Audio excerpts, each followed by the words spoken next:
The last prince of the fallen Ball Kingdom has been searching for a way to end his sad life. A dark figure encounters his half-dead state, commenting on his misery after he became responsible for the demise of his own kingdom. 10 years ago, he was a gambling addict and won every game, completely lost in his addiction to gambling, hair-fused, to listen to his family's trusted mage. To leave early, his opponents accused him of cheating, causing the young man to grow frustrated in rage and flip the table. Instead of eating a Snickers bar to calm himself down, he proudly revealed his identity as third prince of the Ball Kingdom shortly after he killed the men, and later that night had a meeting with Yakatrina, Givana Grangini, the Empire's princess. She had a falling out with him for arriving, and his excuses only mad her angrier. Bro pissed her off, and in a misunderstanding she tossed the necklace he gave her to the ground. Yakatrina told him not to contact her, leaving the prince questioning how he can apologize to her. Unbeknownst to both of them, a spy had overheard their conversation. The following day he had already made his move, causing the relationship between the Empire and the Ball Kingdom to fall apart. Conflict between them grew and became more unstable than ever before, till one day doomsday broke loose for the Ball Kingdom in the face of a sudden invasion. The gates incinerated before his eyes, and war had now officially begun. The war continued for several years unending, and brutal, reaping the lives of many. At the time, the most feared man on the continent, Fury Ball, mysteriously disappeared. Because of his disappearance, the tables flipped into the favor of the Empire. With the break of war, Yuri began to believe that it was Empire Princess Yakatrina who had betrayed him and forwarded secret information the moment his father left.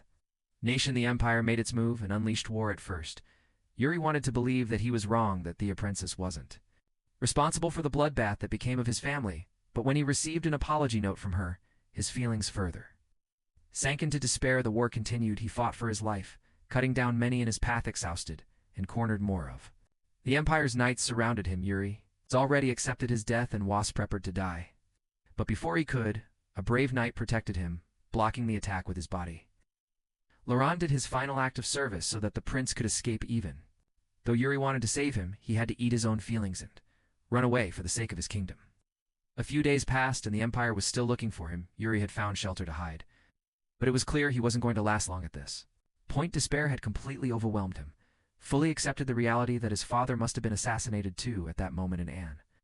Empire's knight had finally located him, but instead of ending his family's legacy, he pleaded to the man to let him live for the sake of his family. The knight, instead of killing him, stated that the Empire is destined to reap the consequences of its actions, told the last prince to run as the others. Reproaching Yuri, ran once again, placing emphasis on his life, gambling on the chance that he'll get revenge one day, but in the end, everyone died.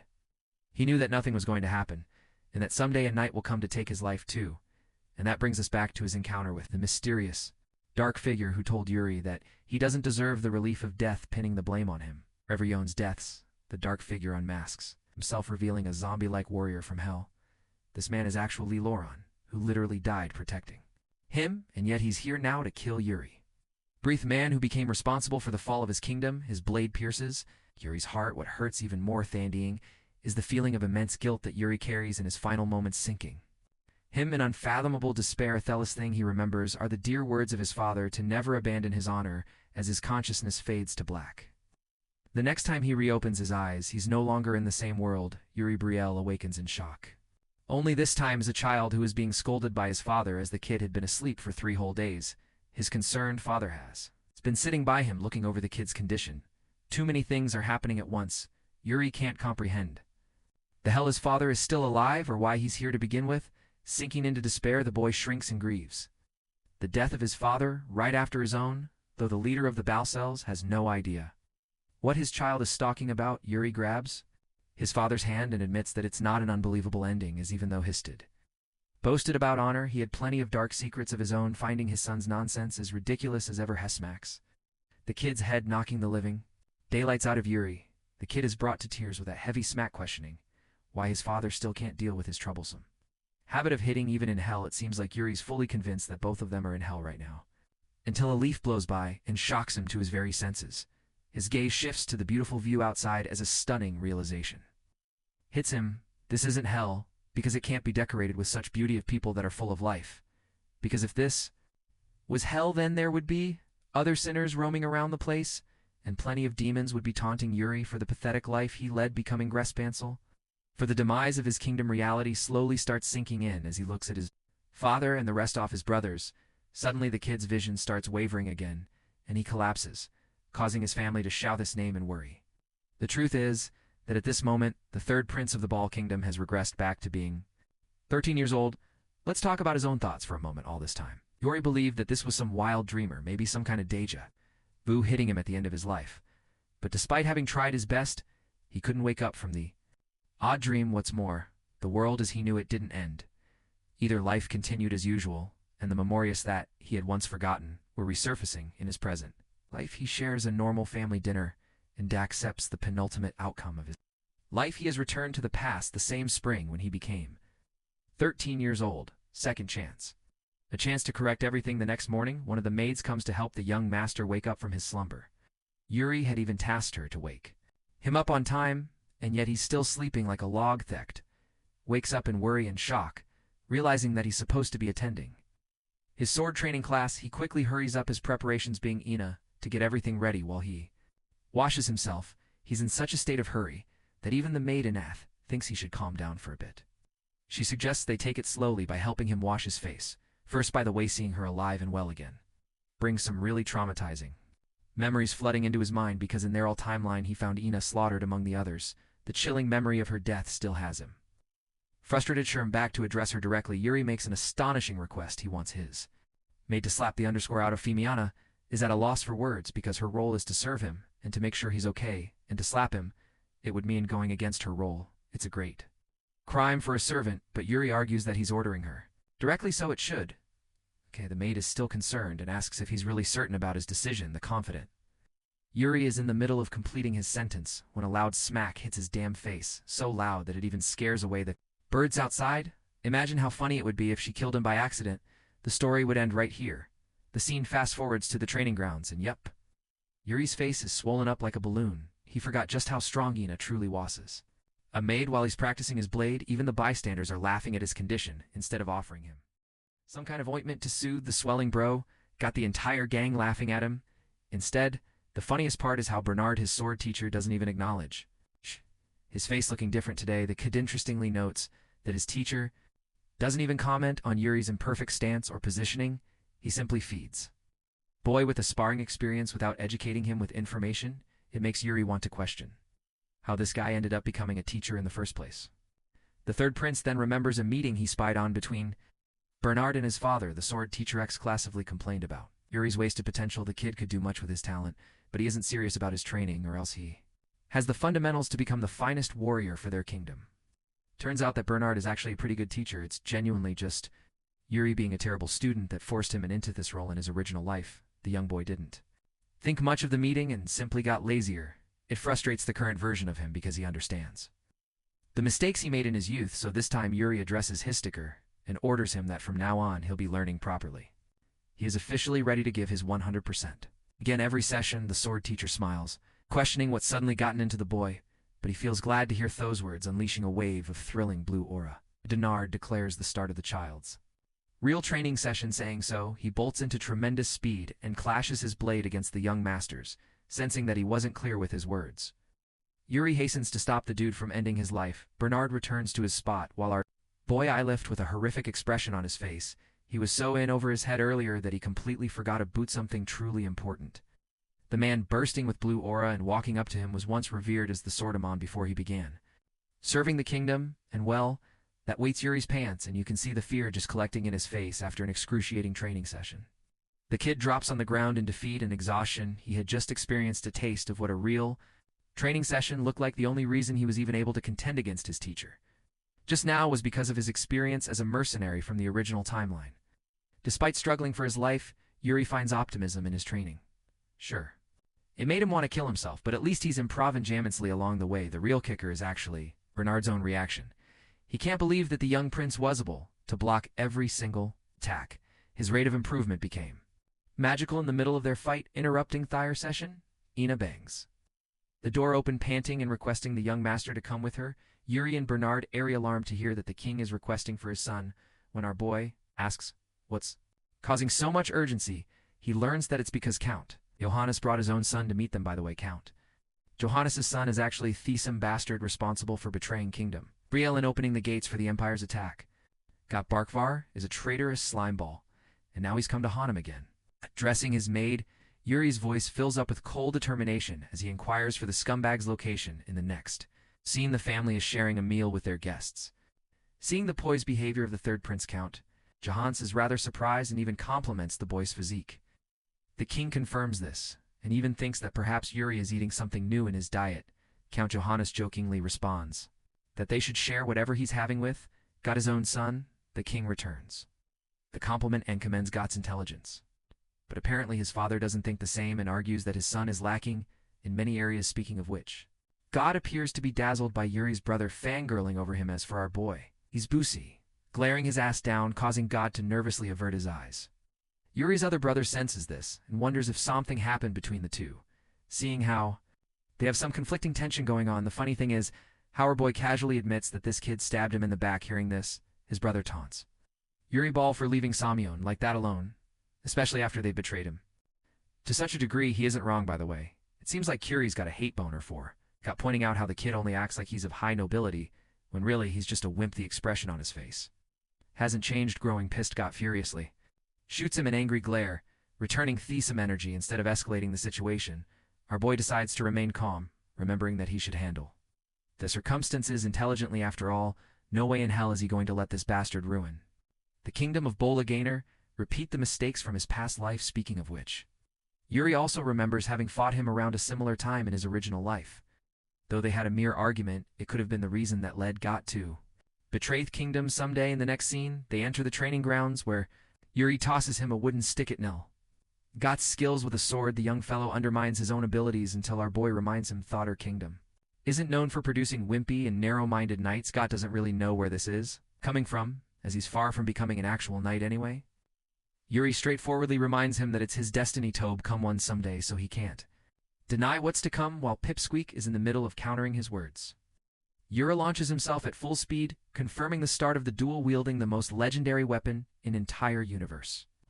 The almighty stick clashes his stick against Gotts, who calls him a coward for ambushing him suddenly. Boy's not done yet. He showcases excellent battle IQ by kicking the dirt right into his opponent's face, blinding Gott and creating an opening. The annoying kid is now done being toyed around, with reminding Yuri of the honorable way of fighting that the knights hold. But to his shock, Gro literally throws his sword on the ground, which is a short way off saying, "I don't need a weapon to beat your ass. My hands are enough for the job." Propelling forward with a confident stride, Yuri kicks the ever-living crap out of the kid and knocks him to the ground. And here a thought you couldn't underscore. Slap someone with a kick holding his wooden infinity stick of destruction in hand. He claims victory over Got Bark for reflecting that this same child ended up becoming a traitor who sold his family's honor to help the Empire's cause. God, that his father is an amazing man, a respected knight among the kingdom. A position like that exists for a reason, and that position may one day find its way to the young boy, offering him a hand. Yuri reflects that everyone has the hunger to survive in life, but he simply can't stand it when one of his own knights is as weak-willed as Got. This time in this life, he refuses to create such a weak link. Including himself, he repeats his question, questioning why his father became a count in the first place. He doesn't want Got to answer right away, he just wants the boy to reflect on this same question. Every time he's in a difficult situation, the situation resolves itself as Got leaves on a positive note. As for Yuri's brother, he's pretty damn surprised that he won that battle, openly admitting that he was rooting for Got to win. Seems harsh at first, but remember, at this point in time, Yuri is perceived as a careless and lazy young master anyway. The kid takes offense, but his brother quickly reminds him that everyone knows the third prince for being a troublemaker and a gambler, so it's not really an unfair assessment. Yuri declares changing his ways and alarms his brother to stop pretending or teasing him. Seeing the surprised Pikachu look on his brother's face, Yuri teasingly smiles as his sibling fails to figure out what the hell happened to him. A few days past the hellish training session between him and Bernard, continued by the evening, our boy is fully exhausted with his sword training already under motion. The instructor recommends that they start teaching him about a mana method as well. Yuri is dazzled and questions if he's about to learn Bernard's personal mana method, but his teacher quickly disappoints him by stating otherwise, believing that he's not ready for something like that. Instead, he strongly believes that Yuri Ball should learn the official ball method. The kid doesn't know why, but Bernard vouches for the mana method for being a balanced and efficient one. Now here's the thing, our boy has already mastered the ball method in his previous life, so he's not really getting any new gains by learning it again. Not to mention, He reached its very limits during his time as a mercenary, seeing his frustrated reaction. The sword instructor wonders if the third prince had something else in mind. The kid thinks for a moment and reaches his conclusion. He wants the instructor to recommend a competent instructor from the royal guard to teach him. It's fine if this person isn't extremely skilled. They have to be as a pool of exceptional talent, so he can learn from them after all. Despite his experience as a mercenary, there's one technique that Yuri couldn't get his hands on in his previous life with the word. Potential Inmund, the reputable instructor, enters a state of contemplation at last. He comes up with an answer. It's Jared, the one who has the most potential of all. The name Jared once again brings the boy with a flood of memories. He encountered the man in the hellish war of his previous life. At that point, he didn't stand out as an exceptional person or anything. In fact, you could call him pathetic, to the point it was a miracle for him to have survived the war he complained to. Yuri, despite his pitiful state, though, even our boy thinks that Jared must have possessed some monstrous natural talent, but reality is cruel. Because of his own negligence, he didn't train or hone his abilities well, and so he couldn't become a powerful by the time the war came. He was a sobbing mess, and it was instead Yuri who gave him hope. They'd both been a waste of talent by the time the war struck them like a truck, and by truck I mean truck underscore. Back to the present, our boy is optimistic and decides to meet Jared, personally dubbing him as the potential knight. Speaking of the man, he's training right now, and Yuri is hoping to flip a light switch on him to make sure he doesn't end up disappointing himself again. So in the next scene, goes right to the Royal Guard Training Academy to meet up with Jared, seeing the young master. Arriving all of a sudden, the senior knight questions what brought him here. The kid states that he came to check up on them and learn that the knights are working really hard. Every day our boy takes a look for himself and spots the trainees engaged in combat, facing each other with ferocity, but of them all, he specifically asks for Jared, who does not appear to be here. Abiding to his request, the senior knight points to the rookie location. Just seeing him in such a state, our boy lets out a sigh of annoyance. He fintelligence why Bernard reacted the way he did earlier from the looks of it. Ow. Jared's training is actually quite underwhelming compared to the other fighters. Normally you're expected to go above and beyond in your training routine, but this man is basically doing the bare minimum without making much use of his skills. Seeing him like this, it's not a surprise he ends up becoming a rusty knight in the dark. Future Yuri tasks the senior knight Saraso to help him with a wooden sword. Ash is interested in joining them along in sparring. Raso is pretty happy and asks what opponent the third prince will be picking for his sparring session. As you guys have already guessed, Yuri points to the slacker and requests a match with him. After some time, the arena quietens down. The trainee are resting, while Jared faces off against his opponent, the young master of Brile Kingdom. His fellows are cheering him on, hoping Jared will perform his best, even though the dude himself is looking annoyed, like he doesn't want to be here at all. The boy directly addresses him, claiming that he heard of his great potential as a knight. That's why he's personally come here to test those abilities of his. Yuri wants to know about Jared's future. Feeling nervous, the guy accepts the duel's purpose. Going on the offensive, the fight kicks off as our boy lunges forth in the hopes of being impressed. Jared simply waits, not showing a hint of fear or worry. From where Heston's, he deflects our boy's swing with his own, even though the young master is going on the offensive. His opponent's movements are calculated with every step, so much so that Jared's peers are amazed by him. As the fight continues, veterans notice how the third prince is also doing exceptionally well for his stature and experience. But something about the fight itself has the slacker questioning what's going on. Yuri strikes him again, forcing the man to block. He senses that the consistency of Yuri's attacks isn't just for show. This is all deliberate. It's actually an effort to match their pace. Equally quickly, the battle becomes rather boring because so far Yuri hasn't done anything but react accordingly to the energy he's receiving from the knight. Deciding to go ballistic and actually seize control of the battler, boy hammers down his sword with so much force that it knocks the wind out of Jared for a moment. But that's not all. The fact that the rookie knight was still able to deflect the attack just shows the kind of talent he possesses. Or admits that his opponent's reflexes are out of this world, but he's not done yet as he pushes Jared away with a wide swing. The fight is starting to wear down and push him back. Yuri's attacks are way different now than they were before Olaf. A sudden, Jared actually stops taking it easy against the young master and retaliates with each strike. Yuri, now on defensive, concludes that this is how it was going to be. Despite having the experience of his past life, it doesn't change the fact that Jared is a powerful knight. Victory was always out of the question, and yet at the same time, our boy has one last trick up his sleeve, surprising his opponent. Oh. Yuri swings his blade in an upward strike, forcing Jared's blade to suffer such a recoil that it creates an opening with a smile on his face. The third prince admits Thathus going to get a solid hit and even. If he's going to lose this fight, and so that is what he does, blazing.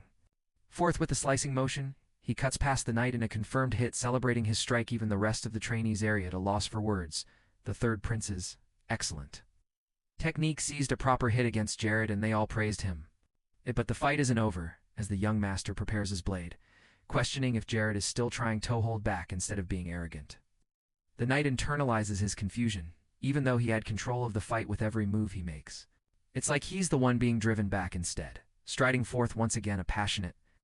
Jared nearly gets struck again. The third prince encourages him to try harder, which in turn makes the talented knight grow annoyed. In his anger, he coats his weapon with a mana method technique. His usage of the ability has Sir Rasoanthe, others shouting at him for invoking such an ability against the young master, but this man doesn't care anymore, as his blade is pulsing with aura, and it makes its way just past the third prince's neck. If Yuri hadn't been careful there, really would have been struck badly. Jared's rageful state turns to despair. That last attack, it's just now it chopped away a few strands of hair off the young master's head and left a scratch. The realization hits him again. Jared is scolded for being a lunatic who attacked the young master, while Raso is fearful and asks for Yuri's condition instead of making a big deal out of it. Our boy thinks it's just an inevitable outcome. In a spar, he bandages his bleeding scratch shut and tells the knight to pick up his weapon again, as their fight has only just begun, lunging into motion. Yuri goes on the offensive again. Their blades clash as the third prince finds himself amused, swiftly overwhelming his opponent. With each strike, this side of the prince is something not even the knight was aware of. The rookie knight compares himself to the state of the third prince. One was barely giving any effort during training, while the other is motivated to give it his all to prove a point. Not just that Yuri is entertained. Instead of feeling corneratus, he clashes against Jared. Back to back, it's not just that the young master is giving it his all, but he's positioning himself to try even harder with every attack. The duel reaches a standstill, but Jared is finding it hard to keep his cool. He's in a state of rage. This kind of passion and fury never came to him before, even when he fought against stronger opponents. Meanwhile, our boy is looking majestic as hell. With those blue eyes, as he blocks Jared's advance, that knight can't believe that the young prince is pushing him to such limits. Speaking of which, Yuri bursts forth and comments as yet another horizontal swing. His opponent ducks it, but it's safe too. Say that Yuri got his payback for their hair, as he slices off a few strands from Jared. The knight grips his blade with power immensely, swinging it down against Prince. I think he's also using a mana method here, because his blade literally cracks and shatters Yorsward. The fight reaches its end with a clear victor, instead of feeling low about it. Our boy maintains his calm and smiles at his opponent. Jared's aura dissipates. His body releases heavy breaths as a result of exerting so much power. The young prince offers a hand to the knight, stating that he learned a lot in this battle. Jared is a bit nervous, but he commends the prince for his efforts to. As they're shaking hands, the knight internalizes that his opponent's fighting spirit and drive were unlike anything he'd seen before. In the body of this young prince rests a powerful fighter. While he's thinking all of this in his head, he forgot that he was still holding Yuri's hand. The boy confronts him and questions why the hell the knight is acting so calm. After all, he is responsible for leaving an injury on the prince's head, running away with his tail between his legs. Jared dozes off anyway. That fight wasn't really easy for our protagonist either. The first thing he does is flop to the floor because of how tired he is. The knights are all cheering for Yuri's impressive performance while they're celebrating. The captain of the knights, who looks a bit like Bernard, also shows up and spots the young prince resting in the aftermath of his battle, saying is the captain of the Royal Guard of Brielle, and he's just found an interest in the boy. The scene cuts to a few days after the incident. Jared is seen walking back after his shift when a familiar voice stops to confront him. It's the third prince, and he's casually waiting for him. Yuri tells the man to follow him as they need to head somewhere important, instead of following him right away. Jared shows consideration for his training, which he'll be missing if he tags along. This is actually a pretty huge change, as noted by Yuri, because it shows that Jared shows regard for his abilities. At the same time, the third prince admits that he's the one who made it happen. So just this once, Jared must follow him. The knight accepts the order.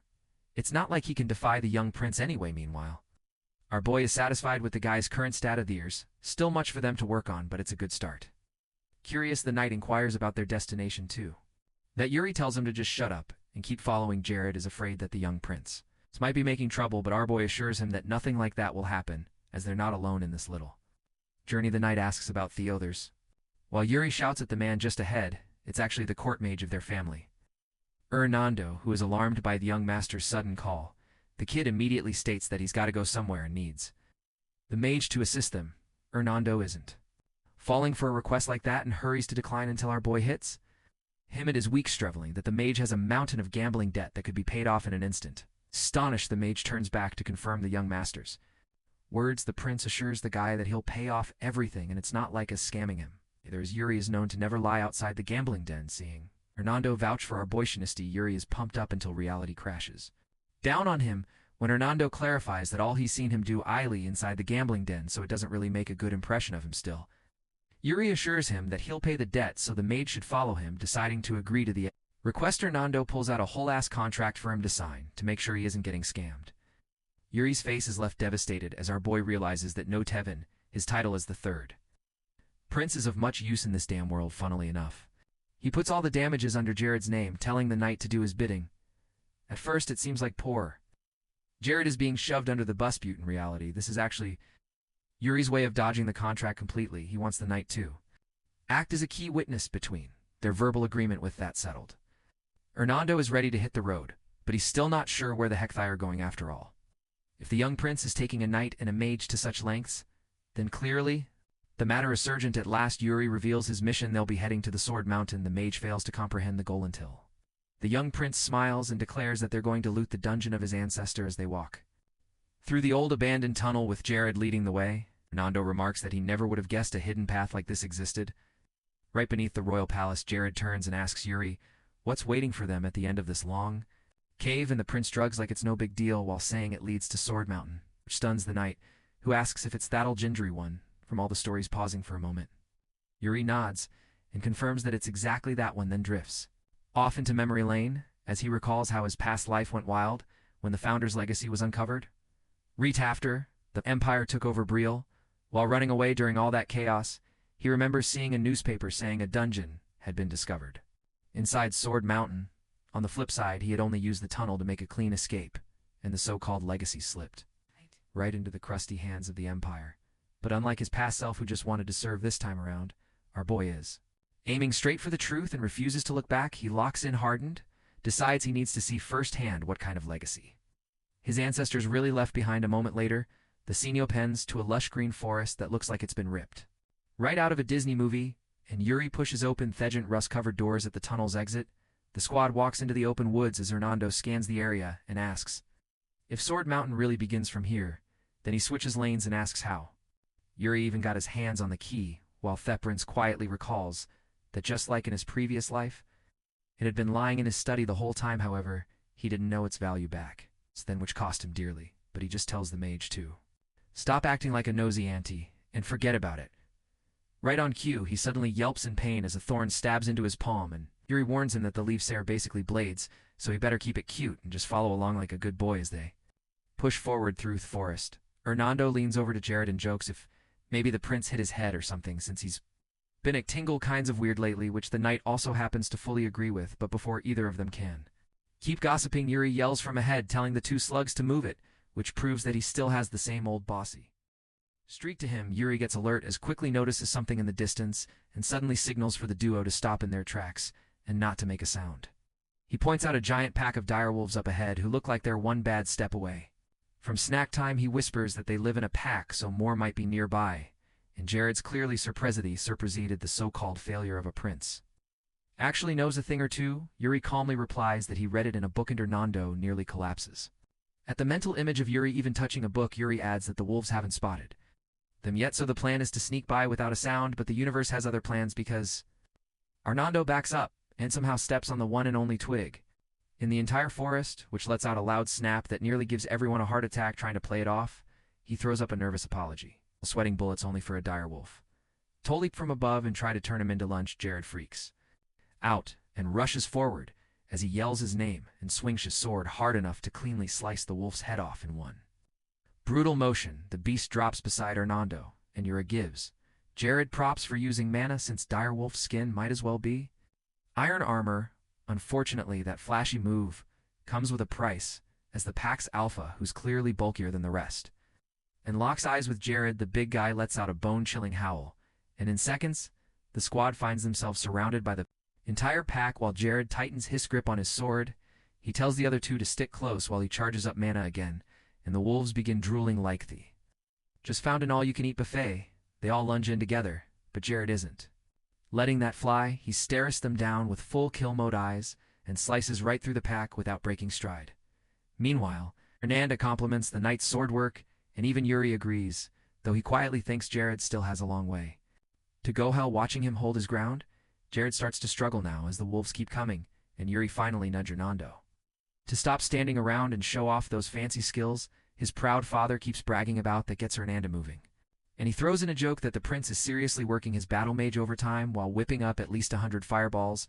Jared glances back mid-fight and asks what that's supposed to mean, but his focus instantly snaps back as he spots a fireball flying his way. He barely jumps out in time and falls back just as the spell detonates and vaporizes the wolves in one massive explosion that turns the battlefield into dust. A few brutally exhausting horrors later, and after hacking their way through all kinds of monsters, the squad finally reaches the mountain's peak.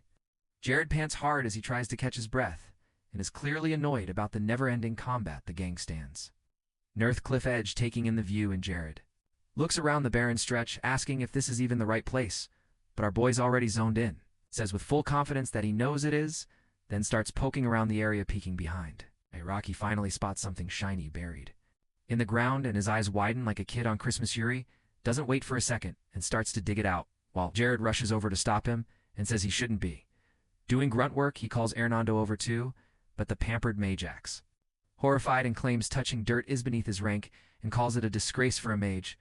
A little while later, they manage to pull the thing out, and Unri lifts the sword from the ground, staring at the shiny, expensive-looking blade with a sparkle in his eyes. Hernando hitches detective stance and notes that it doesn't even look that old, maybe like it was just placed there recently. Yuri narrows his eyes and spots something at the base of the blade, which is the word guilty carved into it. Jared walks up and asks if this is the ancestor's legacy, but Yuri isn't sure yet as he keeps inspecting the sword. Suddenly the ground trembles under their feet, which puts everyone on edge, as Yuri smirks and says this is the perfect chance to find out.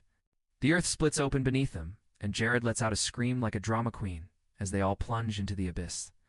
Royal Knight keeps on screaming his lungs out until he finally slams to the ground hard in front of a sketchy-looking pathway. Yuri instantly bolts up awake as he finds himself lying on top of the knight who clearly shielded him during the fall, and begins to climb off while Jared groans and complains about the pain like an old man. Yuri quickly figures out that he used mana to reinforce his body and calls it pretty impressive, though the knight just blacks out on the spot from pure exhaustion moments later. Hernando floats down like he's Mary Poppins on vacation and remarks that the place is way deeper than he expected. Yuri shoots him a glare and mutters under his breath that the guy just forgot about the prince's safety, and instead is focused on saving his own life, which Hernando nervously tries to cover up with some weak excuses. But before he can go full lawyer mode, a sudden noise makes the battle mage turn around fast as he spots something deeply cursed creeping through the tunnel and tries to warn Yuri, who still thinks he's deflecting blame.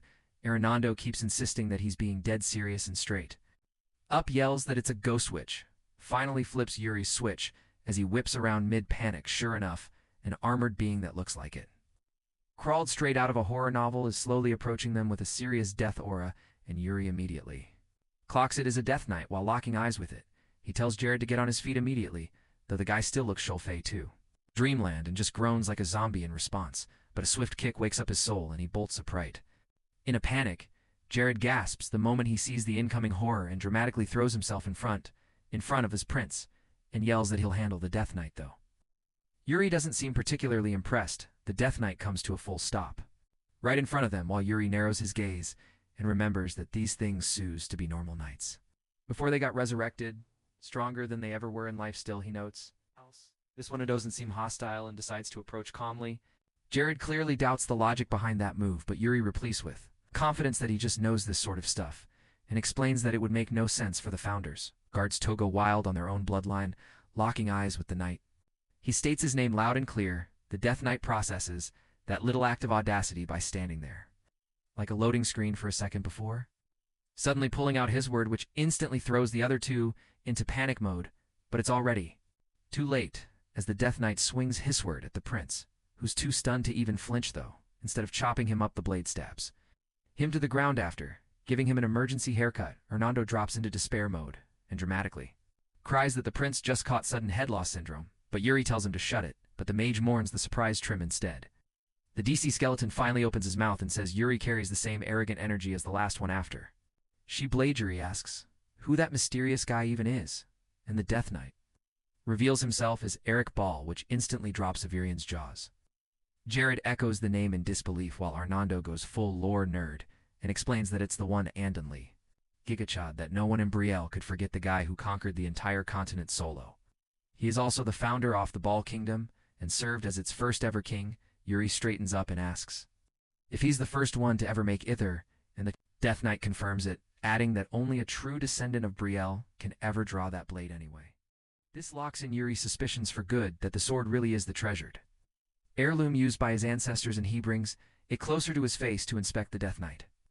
Casually mentions that he used it before, which instantly kills Yuri's vibe and leaves him mildly annoyed, which confuses the Death Knight. However, our boy just apologizes for taking his stuff. The skeleton then drops his full government tone and asks Yuri to speak honestly about why he came. Haria tightens his grip on the blade as he declares his full name and demands that the knight hand over the founder's legacy.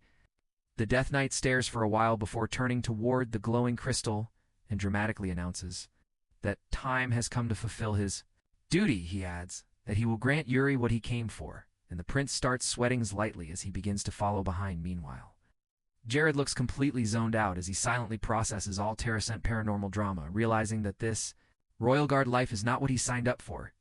Yuri glances back and deals at him, which breaks him out of his daydreams as the knight looks shaken and starts getting weird flashbacks of a past life that doesn't even exist.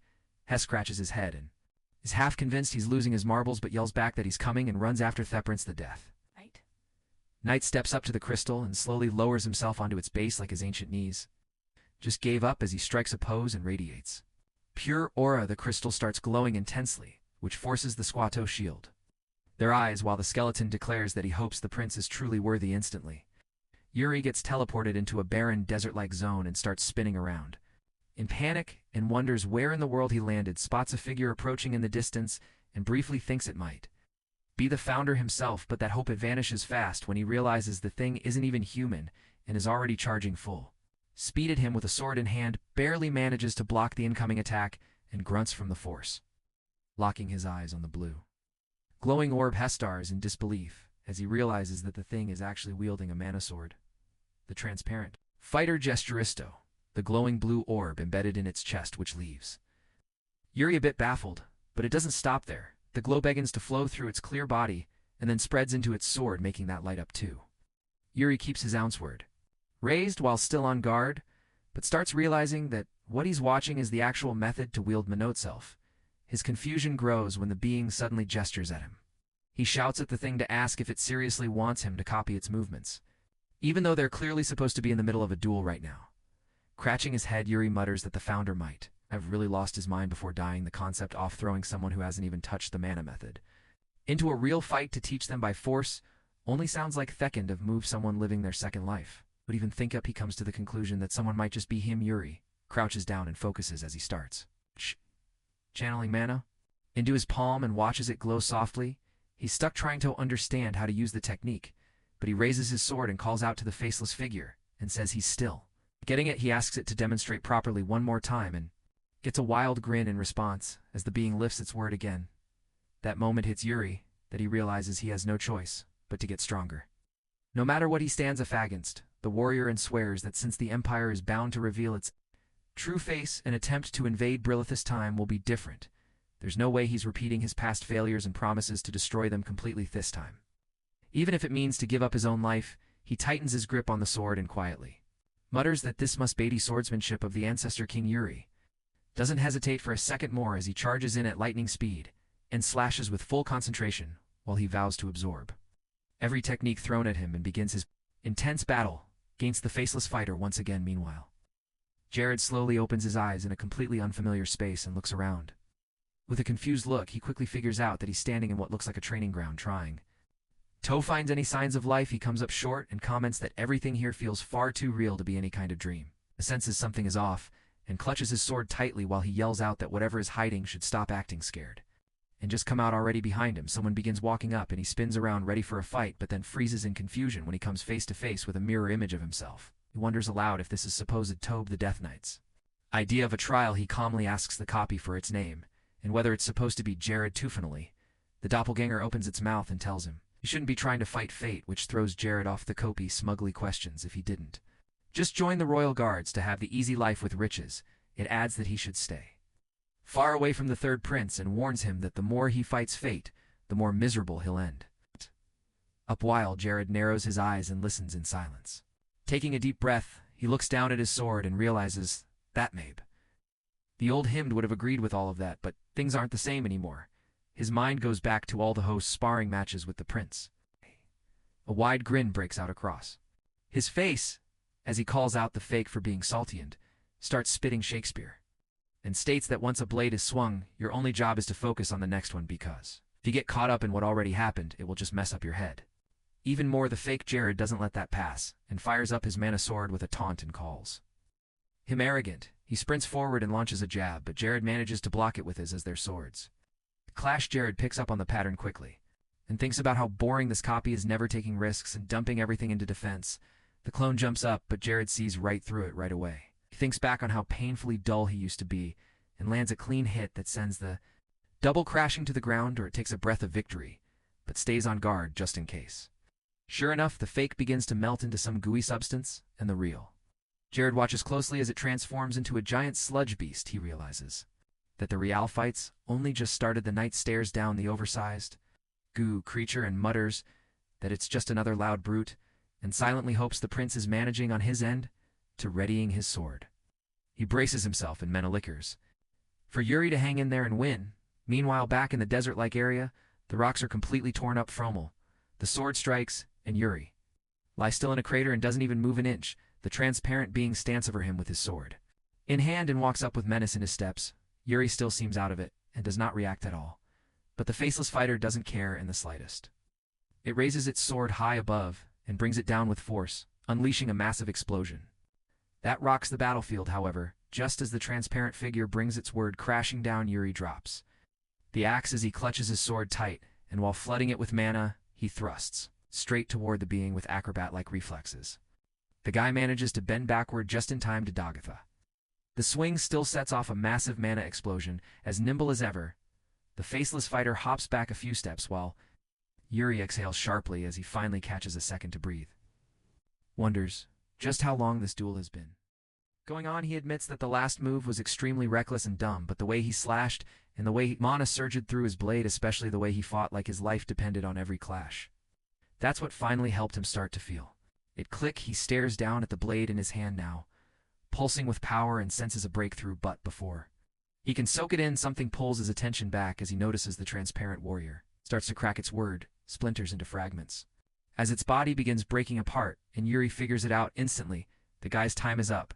Dust begins to peel off from its limbs, and just before fading, it raises a hand in one last wave. The prince Watchest remains scatter into the air with a strange smile tugging at his lips. He closes his eyes and quietly thanks Thephasless Mentor right as his own form starts to dissolve to eventually. Yuri groans and slowly opens his eyes and blinks off the haze as he looks around in confusion. His companions are waking up and look like they have gone through something similar to, and that's when it clicks that they're finally back. The Death Knight watches and remarks, "Smugla thought it sure seems like they all had a nice little dream." Yuri is still a bit out of it, but manages to ask what Fate Heaven was. He gets told it was all part of the Founders' master plan, which is something he left behind in case his future descendants ever made it to this place. Yuri remembers how in his past life, the Empire completely demolished Sword Mountain, which probably explains why no one from the Bao family ever got close to this legacy before, instead of letting it go. He asks if the Founder himself used this mana method, but the Death Knight denies if the Founder didn't use it, but this was his final legacy, as after journeying across the world he took every skill he deemed worthy and fused them into one final technique, and Yuri is the very first to inherit it. The prince looks thoughtful and then questions why Eric didn't just pass this down to the royal bloodline. Directly, the skeleton explains that the dungeon only opens when the time is right, and since it opened, now it means that this power is needed. Yuri asks what exactly that timing means, but the knight shuts down that it's not his place to answer that question, and Yuri's got to figure that part out for himself. He focuses on the sword again in interest and asks its name, and the Death Knight reveals it's called Soul Severance. The name lingers in Yuri's head, but before he can stew in it, the knight tells him to bend the knee like he's about to pass down the family heirloom, and his aura makes it clear he's not playing around. Yuri drops to his knees on instinct with no hesitation, and the Death Knight places his hand on the boy's head and begins reciting the vow. He tells Yuri to never fear his enemies, and the prince replies with a solid yes. Kintae-san commands him to follow what he believes in, and no matter what, fulfills duty until the end.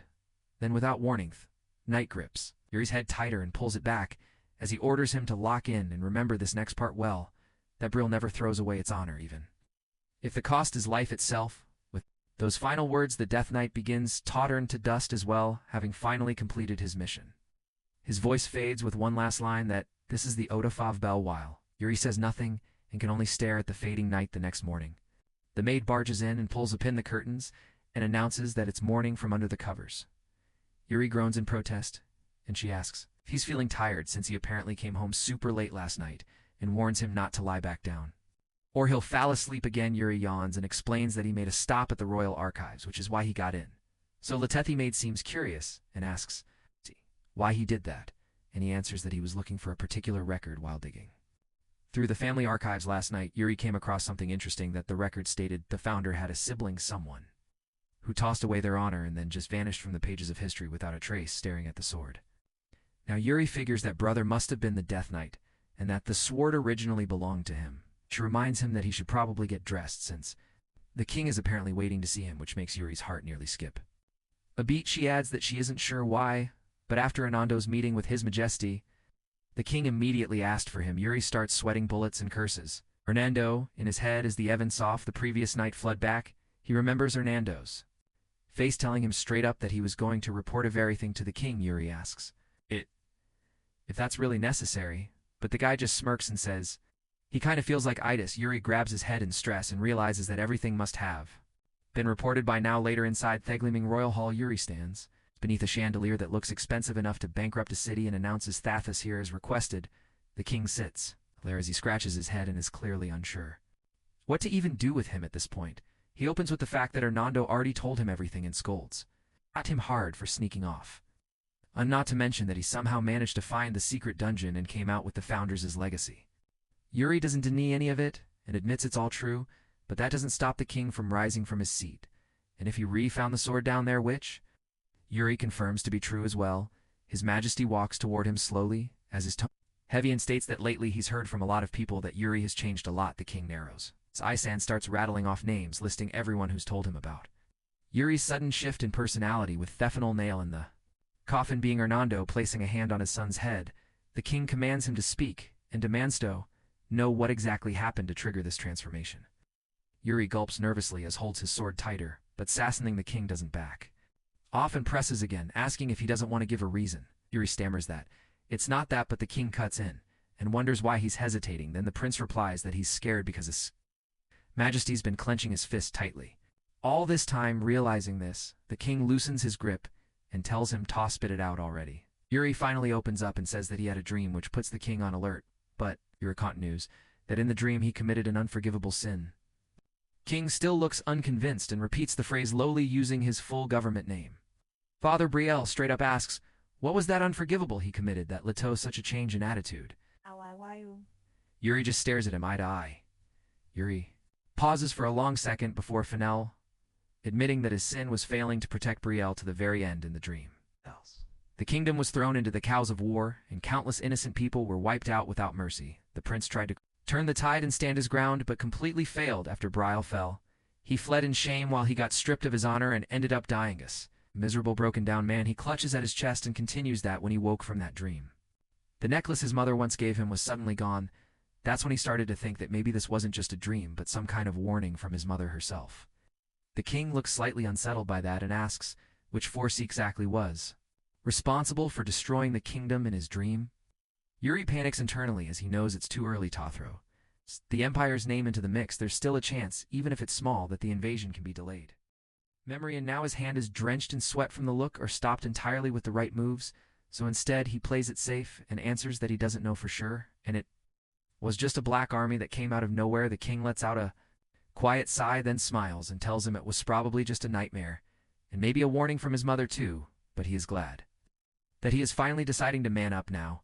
Yuri doesn't seem all that convinced, as deep down he knows he's fighting to be forgiven for the sin off running away and leaving Brielle and its people behind to rot, but his train of thought gets cut short as the king straightens up and mentions there's something else that still needs to be dealt with. His Majesty crosses his arms and orders him to draw his sword. Fearball is a prodigy who probably started slashing things before he could even talk. Properly a walking disaster with Asward, who dominated everything and everyone. His name was carved into the continent through sheer unmatched skill, raw talent, and a level of martial skillfulness that had no business existing in a single man back then. There was talk about the top 10 strongest people alive, and Fiar was the kind of man who hovered right at the top of that list. As Yuri stands in the training hall facing this living legend, he suddenly realizes that his old man is probably considered as the best swordmaster on the entire continent. He glances around the room in awe and mutters that he's never even been inside his father's personal training space before Fiori replies that he never expected any of his sons to have the talent for swordsmanship to begin with. Yuri grits his teeth at that jab and mutters that he does have talent, while the king just lets out a long, tired sigh and repeats the word talent. Then out of nowhere, he raises his sword and aims it directly at the prince, which catches him completely off guard. He starts listing off all the usual physical skills such as speed, reflexes, instinct, and asks if having all of those automatically makes someone the great swordsman. Still holding his sword at Yuri's throat, he answers his own question that none of those are Thiene's words, and the most important thing is the drive that pushes the swordsman beyond his limits. His gaze sharpens and grows heavier as he explains that it goes beyond duty or expectation, but all of a sudden his eyes glow red. Yuri's body stiffens as he senses the sheer pressure rolling off him, and that his aura around him completely changes into something terrifying. Fear lowers his sword and goes on that he doesn't even know how to put that feeling into proper words. So instead he simply calls it the sword's calling. Yuri stares in surprise and lowers his own sword and quietly asks if that's supposed to mean destiny or something. Fiori closes his eyes and agrees that it could be called that. Yuri goes quiet as his thoughts spiral again and recalls that he was never destined to wield a sword in his previous life and wonders what changed all of a sudden.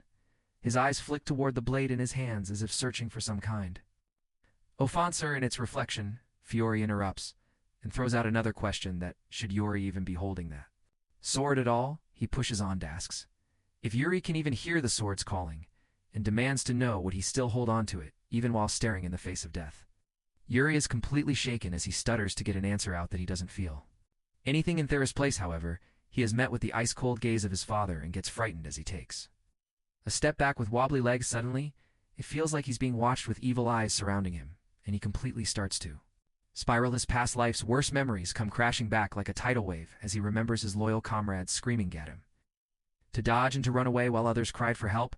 They called out to him, but he could not even answer them back. The world around him shifts, and once again he is back in his old life, where everything was burning around him. Soldiers of the Empire march forward as they trample the lifeless body of Hernandos beneath his foot. Civilians are slaughtered without hesitation, while the older version of Yuri just stands there and watches it all unfold. He suddenly ligaceps and looks around in horror and wonders why Brielle is burning now out of nowhere. A voice calls out that it is Thethard Prince over there, the last surviving prince of the Bao family. Enemy soldiers spot him and start closing in while he stares down at his trembling hands. That's when the brutal truth hits him. It's like a hammer that somehow he's been dragged back to the exact moment when Brielle was destroyed. Brielle is burning to the ground, and the Imperial army is out in teen for Prince Yuri of Bal. Yuri's mind is spinning as he finds himself back in the same place all over again, and to be chased down once more for being the last surviving Briolin and the only heir who can bring back the Losanor of Brielle. The guy's frozen on the spot, completely stunned, not sure how it's even possible for him to be Herethi. Imperial army's itching to take the prince out, one of them even lunging from behind to take his head off, but Yuri senses the murderous intent creeping up on him and gets his sword ready in time. He turns and dodges the strike like Apro, just barely making it now. It's a full-on clash of blades, raw strength clashing as Yuri struggles to hold his ground. With a solid swing, the guy slices the Imperial soldiers roach clean in half, one threat down, but before he can catch a breath, he hears his own men shouting, jumping in to protect their prince. Ah! Yuri to Makia run for it while they buy him some time. He doesn't want it to end like this, but they're begging him to go one by one. Imperial army cuts them down in the middle of the flames. Yuri's head spins, wondering if this is still some kind off nightmare, also questioning whether this is really the fate. Brielle is doomed to face trapped in helplessness as he comes to terms with the fact that this isn't the end yet, knowing it can't be stopped either.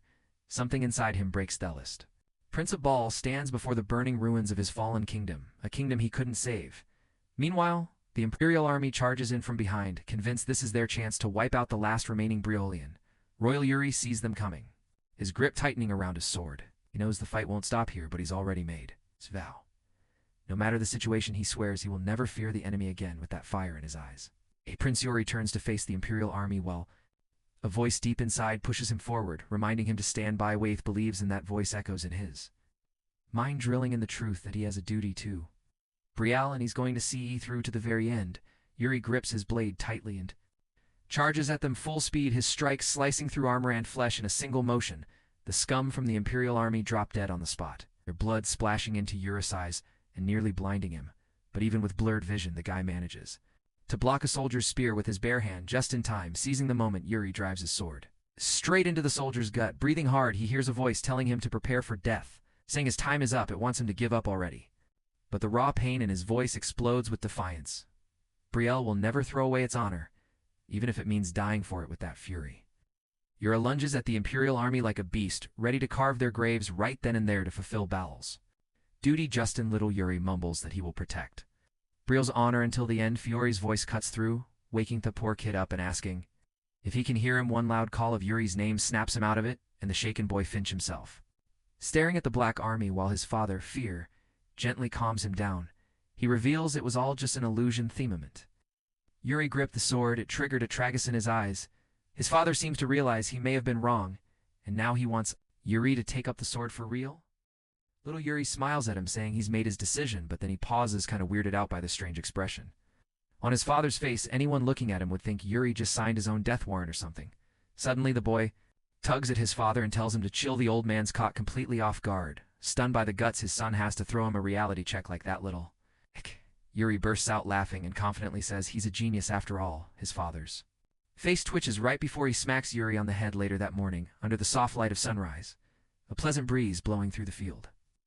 Bernard strolls by and catches sight of young Yuri, icing the bump on his head. He can't help but ask whose brilliant idea that was, and Yuri casually says it was his dad. Bernard, shaking his head, jokes that the old man must be feeling generous today. Still, he warns Yuri that from now on training is going to get tougher, no more holding back.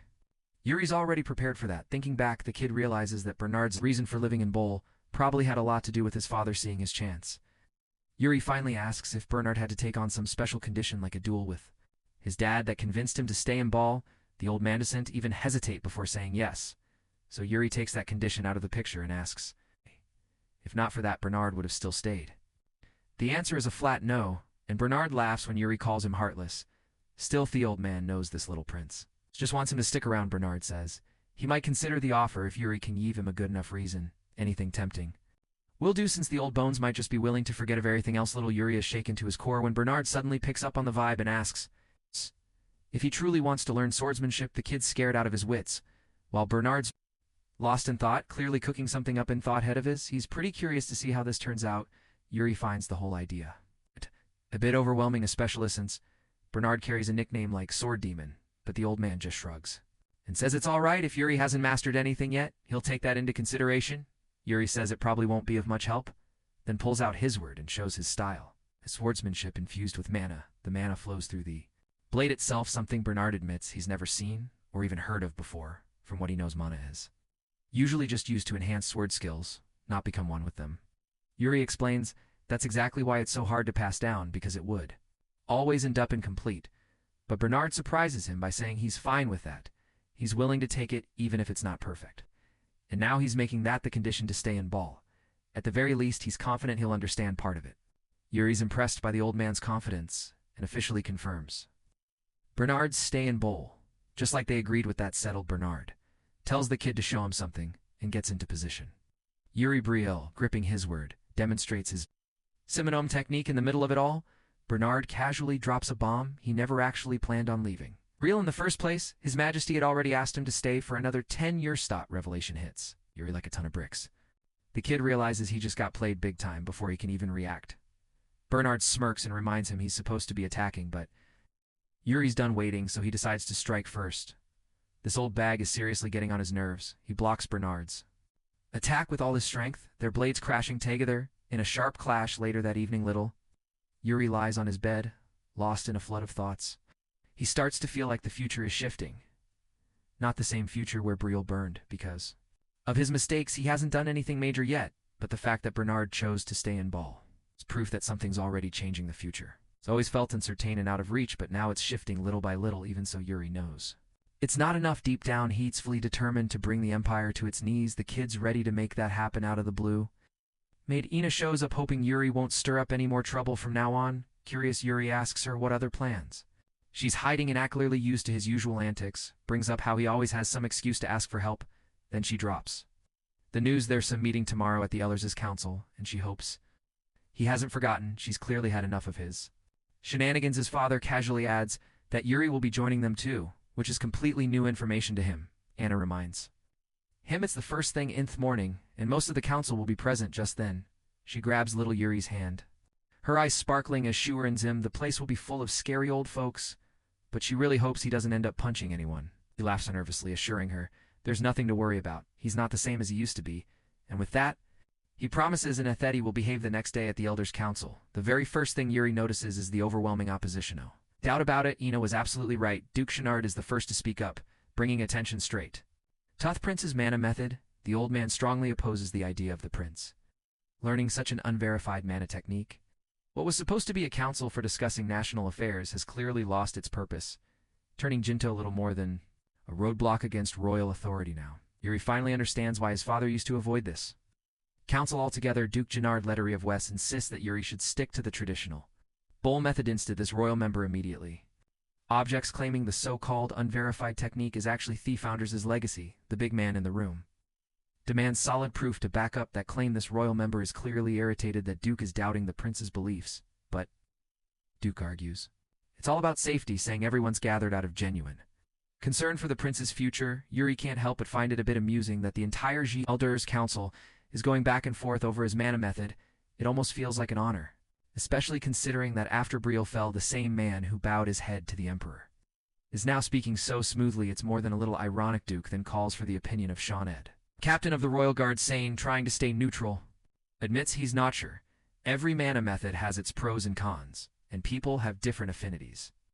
Duke jumps on that state and menacing it to push his agenda by pointing out that even the Royal Guard captain has doubts, so it's better to throw through whole thing out. This royal member quickly counters, saying meant each mana method holds its own value. Duke's sidekick jumps in, accusing the Duke of worrying that the method might harm the prince. Yuri senses the mood shifting fast, and he's not liking it one bit. In just a few seconds, the entire council had completely turned on him. If he hadn't already put in the work with the mana method, he'd be stuck rebuilding his core from the ground up.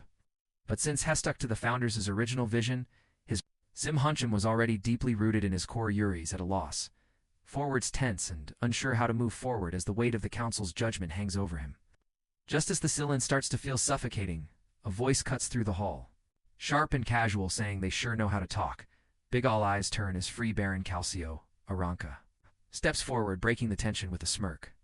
He throws out a question to the room, asking who among them has actually fought an orc. The entire room's attention shifts to Calcio's atmosphere changing as a few members start whispering among themselves. Junhard raises an eyebrow and asks who Hayes and what rank he holds, clearly trying to gauge whether he even belongs at the table. Calcio Aranka steps up and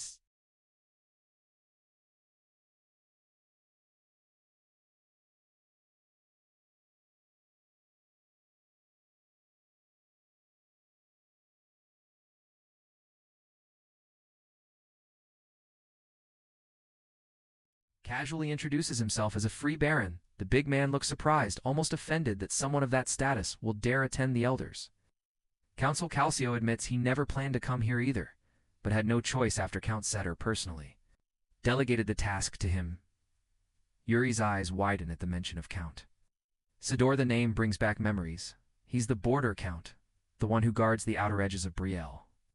A lord known for fighting on the front lines. That man is a living legend, true soldier who spent his life on the battlefield, and now his name is bind-dropped in this very hall, although Yuri knows full well that Count Sidor has little to no interest in noble gatherings. He still can't figure out why the man would bother sending a representative to the council. This royal member beats him to the question, asking why exactly Count Sidor sent you.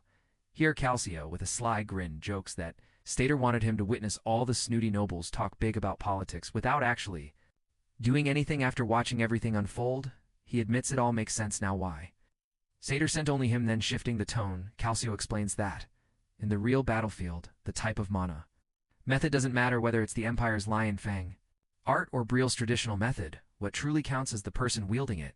He turns to Yuri, saying he'd like to hear the prince sound thoughts on the matter. Taking the opportunity, Yuri steps forward and expresses his desire to learn the founding King's mana method. What confuses him is why it's even causing so much controversy in the first place, and with that Prince Ball makes himself clear no matter what anyone says, he's going to pursue the Founders' mana method one way or another. Calcio goes on to say that the sword-bearing prince is clearly set on following the will and method of their founder. He adds that most of the people in this room have neither the authority nor the responsibility to speak on the matter, especially when it doesn't concern them directly. He takes a jab at the lazy nobles glued to their scholarly chair, saying, anyone who's never stepped onto a battlefield shouldn't even have a say.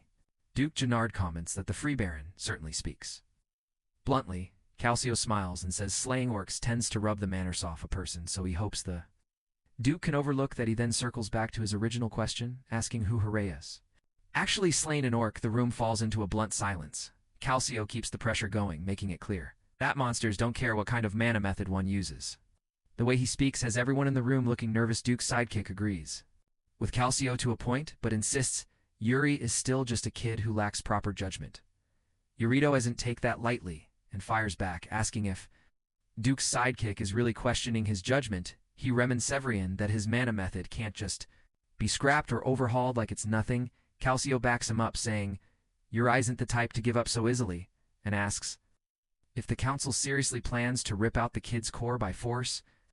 Duke's sidekick's anger spikes, but Calcio stays cool, pointing out how pointless this whole debate is starting to look. Little Yuri is probably turning into a Calcio fan at this point, flashing him a grateful smile for stepping in. Calcio lays it out straight, saying they're practically harming the prince's well-being by wasting time on pointless debates. It's as if the royal capital has luxury to sit around talking nonsense. That's all it takes for Duke Gennard to lose his temper. Clearly fed up after taking what feels like a verbal smack to the face, he snaps back at Calcio, accusing the border of draining budget while staying conveniently silent. That hits a nerve. Calcio's sharp glare cuts into him as he asks if it only stops being quiet when 100 people have to die. The guy adds a grim truth about life on the front line. There are daily reports of soldiers dying out there. It's hard to believe no one here has had even a mute to hear about any of them. He mentions that on the very day he left the border, word came in that 4 soldiers had died, one of them being a friend he had shared breakfast with that same morning. He quietly confesses Thath laid the burial cloth himself before coming here. With that, he makes it clear that orcs don't rest. They're a race born for battle and bloodshed. His words trigger a memory in Yuri, reminding him of the conflict between Brielle and the Klein Duce. Back then, that tension gave the orcs an opening to cross the border and cause havoc. Yuri asks if things haven't been different lately, and Calcio tells him they have been much more concerning than normal. Yuri also confirms if Klein soldiers were at the border, but Calcio said the border guards had suddenly pulled back. That's when Yuri learns the Nerby villages were burned down, with people either enslaved or slaughtered entirely. It leaves him wondering if this is turning into a civil war, or if Duke Gennard's third son made some serious mistake. Everyone listens to the grim discussion in silence, unsure how the prince is even holding himself together. Without waiting any longer, Prince Yuri brings the meeting to a close and stands to leave. Duke Gennard tries to interrupt, but Yuri shuts him down, cold, throwing shade at the so-called noble for wasting time on trivial issues like mana methods. He tells them straight they'd be better off focusing their energy on real problems. It's like strengthening defenses against the Duchy of Klein and the orcs, with that the kid delivers a clean hit to the pride of every greedy scum in the room, telling them to stop obsessing over a teenage boy and start doing their actual jobs later. The whole fiasco involving the third prince reaches Count Seatter's ears as Calcio fills him in on what went down at the Ehlers' council. He tells Satyr that the kid seems like a completely different person now. Satyr asks for Calcio's honest opinion, and Calcio simply says the prince's incident looked bad to him, taking that into account. Satyr assigns Calcio to keep a close watch on the third prince, maybe even dig a little deeper. With that, Satyr ends the call through the crystal, saying they'll talk again soon after the connection cuts off. Calcio stands there thinking about how soldiers keep dying on the borders while everything here feels so peaceful. Just then, he spots the third prince outside Hernando and Eurus Request has snuck out of the palace with him like a pair of runaways. Yuri teases him, asking if he used to run away from home 3 times a day like he does. Hernando laughs and calls himself quite the delinquent Yuri. Doesn't get why this clumsy guy is so hyped up when he's got the freedom to stroll around anytime he wants, but Hernando lives for the thrill of rebellion, especially when it involves doing something forbidden. Like a prince sneaking out of the palace, he asks for a spicy plan, but Yuri shrugs and says there's nothing wild going on while he's around still. Hernando presses him Tazbul. What's really up turns out Yuri's planning to hit the biggest illegal casino in the capital. Hernando's stunned thought. Yuri wasn't going to do anything reckless. Now the kids, begging him to spill the directions to the place, claiming it's all for the sake of Brielle. That instantly flipped a switch in Hernando. He suddenly lit up with excitement and happily agreed to lead the way, eager to help turn that casino upside down. Among the names Thate-Varion and Ball tossed around in his past life, a few always stood out. This includes the king of the underworld, Hudibald. As a massive loan shark and the business titan who built the continent's biggest trading company next, Brielle streets were seized by fear, thanks to the legendary assassin who took off the crime boss's head. The man who got assassinated was Goryo. Yet here he is now, the underworld's top loan shark, standing before little Yuri. Goryo Sakit is an honor to host such highborn guests in his casino, and Yuri instantly realizes that Goryo already knows they are the third prince and the royal mage, which is why he came down to greet them in person. Yuri makes it clear he is not here just to gamble. Goryo catches the shift in tone and smoothly moves into business mode. Meanwhile, Hernando looks downright betrayed. He came chasing thrills and poker tables, not political power plays. Yuri shuts him up with a look. Goryo asks if Yuri's here to borrow money. Turns out Yuri's actually thinking of flipping it into an investment, but Goryo sees right through him. The kid's clearly building his own stash on the side, and the fact that he came to gym instead of a bank makes things a whole lot more interesting. Goryo figures the third prince has bigger plans and some serious ambition behind those eyes, but Yuri's not looking to get into the details. He shuts it down, reminding Goryo that asking questions isn't part of his job. Goryo backs off, switching gears and apologizing. Yuri leans in casual, pointing out that he's the one borrowing the money here. Goryo intends to know what the fund even for. Turns out Yuri's aiming to buy up Magranza, a rare spice from the Klein Mountains. He bets that the supply won't come close to meeting demand. Hernando feels like everything's moving a little too fast for comfort. Goryo knows Magranza plays a key role in crafting high-end perfumes, but he's still unsure if it's worth betting money on. Yuri, though, is dead certain the buzz will kick in soon. Hernando knows the civil war brewing in the Klein Principality and the orcs rooming the region, casting doubt on whether spice prices will really explode. He starts to suspect the kid might just be trying to corner the market on a local rarity before anyone else catches on. Still, the way Yuri carries himself makes it clear that he's not just throwing darts in the dark. Even Goryo gets the sense that Yuri Brielle isn't some naive, noble-playing merchant kid, is calculated, sharp, and probably knows a lot more than he's letting slip. Now Yuri starts working out the numbers, not as a prince but as a serious investor. Goryo takes his time thinking it through before finally having the kid sign the agreement. Yuri's all smiles, clearly pleased with the deal. He just locked in. Hernando, meanwhile, can't wrap his head around how this kid had the guts to borrow such a huge amount from Goryo, of all people. The guy is still grumbling, whining that no one gave him a heads up, and extra salty they haven't even gambled yet. Yuri knew full well this guy would have dragged him straight back to the castle and right in front of his father, so he kept it all under wraps. Now he's got business to handle at the guild, and as far as Magranza goes, the profit's already in the bag. Yuri is well aware that the first casualty of the looming civil war will likely be the alchemist, the only person who knows how to process Magranza, and a trusted aide to do clean until a replacement shows up. Yuri Hasselready planned to sell the spice at whatever price he wants. He also knows better than to hand this job to Justinian, which is why they end up at a sketchy rundown place. Hernando is seriously judging the kid for showing up somewhere like this. Yuri knocks hard, calling out for wood, while Hernando keeps insisting that the guild would have been a smarter choice. Steps out completely clueless, asking what's going on. Yuri wastes no time introducing him and offering her a job. Meanwhile, the Dumbo mage is practically losing it over the fact that the third prince would stoop this low and try to hire someone like her. He's ripping into Yuri's judgment, baffled that he would trust the future of Magranza's trade to some little-known name shop, but with a wicked grin, Yuri knows that right now it might look like nobody is running a shabby trading company still. He knows one thing for sure: Wood is going to become the greatest merchant on the entire continent. While Goryo uses every dirty trick when things get rough on Thea, their hand values promises above all else little. Yuri gives off a creepy smirk, knowing that, in his past life, the guy only made it as far as legendary merchant status.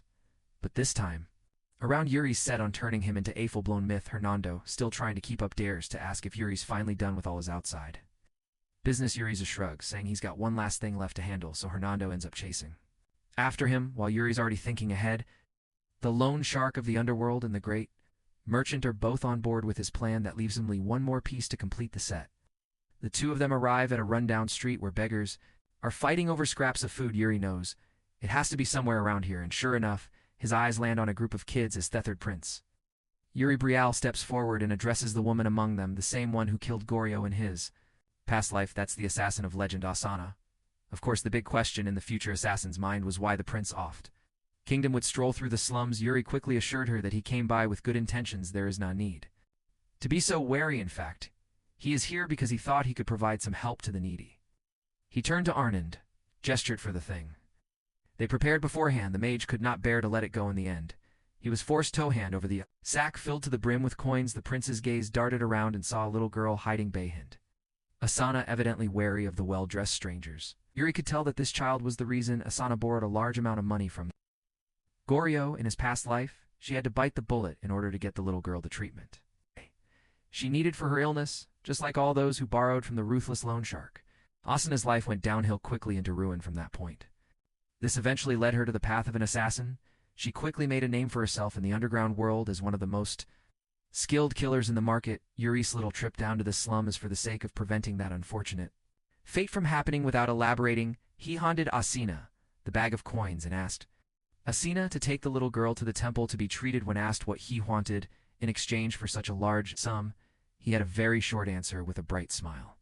All he asked for in return was for Asana to remember his name. Yuri Bol, the third prince of the kingdom, afterward did not stick for long and made their way out of the depressing part of town. While walking out of the miserably area, Hernando still could not make sense of why the prince would give all that cash to some random met. Well, it will be a very lucrative investment for the future. In a single night, he made invaluable connections with three of the most important figures in a few years' time. He now has the key figures he will need in his pocket aside from Thosa 3. There's just one more person he needs to get into his corner. He turned to Arnando and asked a simple question. I asked the carefree mage what vision he saw in the founding king's tomb. With a smile, he answered that all he didn't, that dream world was gamble away. Yuri was not expecting such a silly answer at all. The mage elaborated that he played a game in the Empire's Barrel Casino with his life on the line. While it is surprising at first knowing this degenerate gambler, a gambling den really is his battlefield. Visions aside, Yuri wanted Hernando to keep his mouth shut about everything that happened tonight. That means keeping it a secret even. Tuth King, just as the third prince expected, the court mage was called upon the throne room to report about Theprince's activities. Even though they tried to sneak out without tipping any alarms, the king still heard that they had gone out last night. Hernando did not bother denying their excursion, so the king wanted more details. The mage detailed how Yuri practically forced him to leave the palace in the middle of the night. He truthfully confessed that they went straight to the biggest casino in the capital. Scenes of their shading dealings with that notorious loan shark flashed in his mind. Of course, King Fuhr would assume that they went to that place to gamble and waste money. With the most genuine smile he could muster, the mage leered through his teeth and answered that they did spend money on the tables. The king did not seem surprised or upset to sell the lie better. Hernando added that he had lost all the money he had lost to the young prince in card games, which he was not very good at. When asked to elaborate further on what happened last night, scenes of their bizarre trip flashed in his mind. They took the money borrowed from the known undergroundler to some failing old merchant guild. Then the rest of the coins were donated to some random orphan in Theslums. Of course, Hernando did not go into those details in his words. They just walked around and saw how people liveth. Prince was simply interested in how his people lived their lives before the sun rose. They were back in the castle, nothing more, nothing less. King Fiore took in the report with stoic discernment. He could tell that the court mage wasn't entirely truthful, but he did not pry any further, changing the subject. He asked Hernando if he was going toten, the ball being held soon. With a jovial smile, the court mage confidently answered yes. The king was quite surprised. This guy was not the type to go to formal balls, but people's minds change all the time. Besides, it has been a while since he busted out his moves on the dance floor. Meanwhile, Yuri is back on the training grounds for his daily spar with the sword demon. As usual, he is down on his ass after a good beating. While he was recovering from his beat down, he noticed some commotion nearby and teased Bernard for being quite popular with the ladies of Thocastle. The maids keep on glancing at the stalwart trainer while blushing and murmuring amongst themselves. Yuri tried goading his stoic teacher on to attend the ball, to give the ladies what they wanted. Bernard simply retorted that He'd no interest in such things. That inherited sword technique, on the other hand, has been on the back of his mind since he started trying it out. Unfortunately, the third prince was right. No matter how hard he tried to make sense of the moves, there was simply no decisive form in the technique, since he could only put half of the whole into practice to Yuri the soul severance. Technique comes naturally. He moves with the flow, without rhyme or reason. There's simply nothing like it. A mana method, directly linked to a sword technique, does not exist anywhere else but Berna-docent. Want to give up? Perhaps watching the third prince in a real fight would give him better insight. As for the regular training, he is quite pleased with Yuri's progression, whether in pure swordsmanship or mana usage, to be honest. Kid's growth is astounding in truth. This type of progress wasn't really progress at all. The prince is still trying to erase traces of the ball method he had mastered in his past life with stern concern. The sword demon asks Theket to never rush himself. He is worried that Yuri is progressing way too fast, faster than his growing body could support. He's already achieved so much at a young age, but going at the rate he's going, complications might arise. With a confident smile, Yuri assured the old sword nerd that he would always maintain a good balance. He knows his body the best, in fact. He can go for another sparring round right now to spice things up. He tossed the wooden sword away, Hoinshoft, the ancestor's blade, and with a cocky grin challenged Bernard to draw his own. The sword demon honored his request and elegantly drew his weapon for an added layer of risk. Yuri proposed a bet if he can successfully land and attack Bernard. Must attend the upcoming. Of course, the sword nerd declined such a ridiculous wager. Besides, he's confident he'll win anyway. Other than that, he has no faith that Yuri, with his zero credibility, would honor any sort of bet, ecked off by the fact that his teacher's practically dismissing his challenge. The third prince injected mana into his blade. He took off like a speeding bullet, ready to pounce on any opening he could find. Yuri's blade collided with Bernard's master and student, clashing with smiles on their faces. Spoiler alert, the third prince lost. He still has a long way to go. A few days later, the sounds of hooves galloping towards the castle can be heard from all corners off the kingdom. The day of the ball had finally arrived. In one of the luxurious carriages, a tall blonde man clad in shiny armor was peering through the window. The Empire's second prince, Georgana Grandon, is about to air of a sighting. Opposite him was none other than the little princess Yakodarina Ivana. Grand Zion, it has been so long since she left the Empire. Tonight, there is someone she really wants to meet. A few hours before the ball starts, the third prince is getting ready. He finally ditched his simple and comfortable clothes for something more royal and grander. In truth, he wanted nothing more than to ditch this fancy garb. All the decorations are too flashy for his rogd. Tastina argued that he used to like extravagant things like this. Before, after buttoning him up and straightening his outfit, Ina moved towards the door. Before she could leave, the third prince invited her to a dance. He reasoned Thotha wanted to get some practice in, and he did not have anyone else to pair up with. Ina stammered, looking bothered by their own master's request. She reckoned that this boy must be planning to step on her foot to get her to fall, or something. Hesmoothly took her by the hand, pulling Ina closer, while promising not to mess with her. No funny business at all tonight. They are just partners, dancing to the tune of their own music. He took the lead, and she followed. Ina felt her maiden heart skip a beat, unable to utter a word, as the dashing young master swayed her with care. When she calmed down, Mena bragged that she was a fairly good dancer. In response, he playfully asked who it was she's been dancing one summer. Ina boasted that she was quite popular, but she had never danced with someone so short before. No worries. Thothi, difference won't be a problem soon. For a few minutes, the two freely danced under the moonlight, peering through the window, and Ina stepped on his foot a few times inside the opulent ballroom. Sounds of melodious music filled the halls. Nobles and their partners took to the floor to show their elegant moves. Up in the highest booth, King Fior is sitting on his throne, drinking his wine while observing the festivities. Besides the table with a wide spread of food, the three princes were talking and laughing. While he's engaged in conversation, Yuri is carefully scanning the room. He could see Count Sidor in attendance. The man is really different from the rest of that night. Surprisingly, he did not send Baron Arinka as a proxy tonight. Yuri's eyes darted towards his eldest brother's glasses. He asked the crown prince if his eyesight was getting even worse. But Big Bro assured Little Bro that it was not bad. No to worry about. Finally, the trumpets blared, signaling the arrival of some important guests. Nobles cleared out of the way as the second prince of the Empire valiantly rolled in with his posy prince. Georg marched straight towards the king to pay his respects. Fiore shook Blondie's hand and politely thanked him for making the trip. They exchanged more pleasantries, and Georg finally introduced everyone to his little sister. When Yakatina came into view, Yuri felt a sinking feeling in his stomach. In contrast to his grim look, the little princess was equally polite and graceful with her greetings. Who would have thought that this angelic girl would spell the downfall of the kingdom? Iveno, Yuri can still remember their sweet memories. Together, of course, he also knows the inevitable and painful ending you're written. Apology on a piece of paper sent by a carrier pigeon still haunts his dreams. In this life, he vowed to never create a rapport or even interact in the slightest with this girl. He cannot afford to make the same Castelli mistake, never again. His silent brooding on the sidelines caught the princess's attention, while the other princes of Theckingdom threw compliments and pleasantries. She just curtly responded with polite smiles. The night continued as usual wherever the princess goes. Yuri makes sure to steer clear of the perimeter on the dance floor. He could see his eldest brother dancing with some noble woman as expected of Cedric. He's as respectful and graceful as ever. Yuri could see all the qualities of a benevolent lord in that brother of his. Compared to that guy, he's like an uncultured swine. He can't even smoothly avoid the Empire's princess for one night. Thankfully, his second brother, Isolway's there to pester the young lady. Even though Yuri is carrying all the baggage of the future that hasn't happened yet, the feelings in Memorias are still there, thankfully. Ina was there to cheer him up with her delicious cookies and warm smile. He asked if serving guests in such a big event was tiring. She jokingly answered that this event is nothing compared to attending to a certain someone after taking all the cookies in her tray.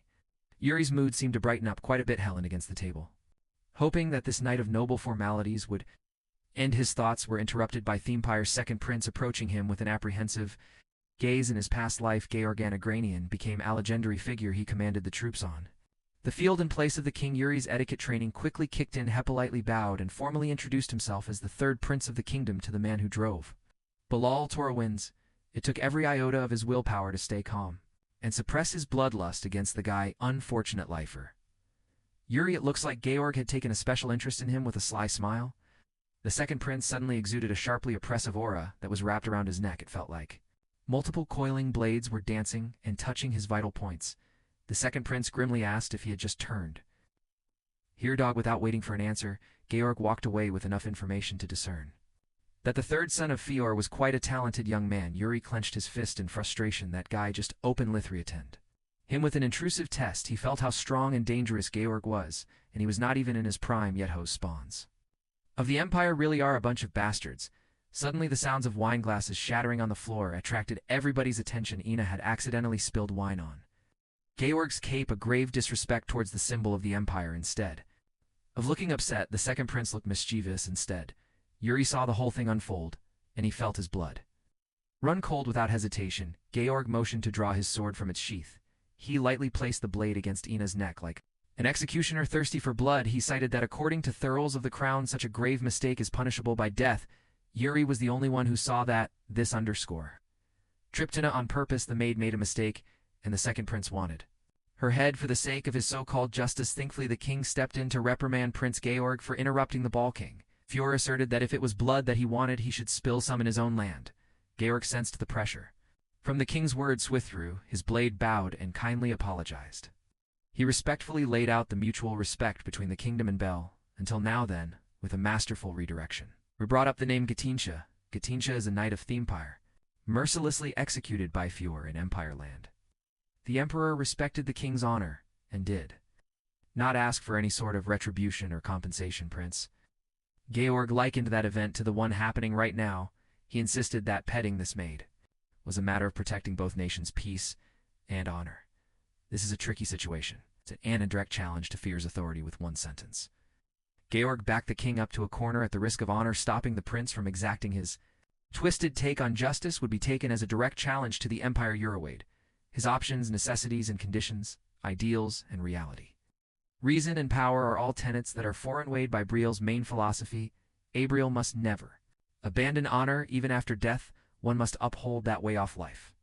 The oath of Briel stands above all. Before Prince Georg could swing his weapon to separate Enna's head from her body, Yuri loudly interrupted. He calmly walked to the middle of the room and professed ownership over the maid. Since is under his employment, her wrongdoings are as good as his, since he too is a prince. He asks Georg Torkensider this punishment. Inwardly, Yuri could not help but feel like he was being punished for his criminal past. No matter what cards he's been dealt, he must play the game. He never had a choice to begin with, instead of a merciless execution.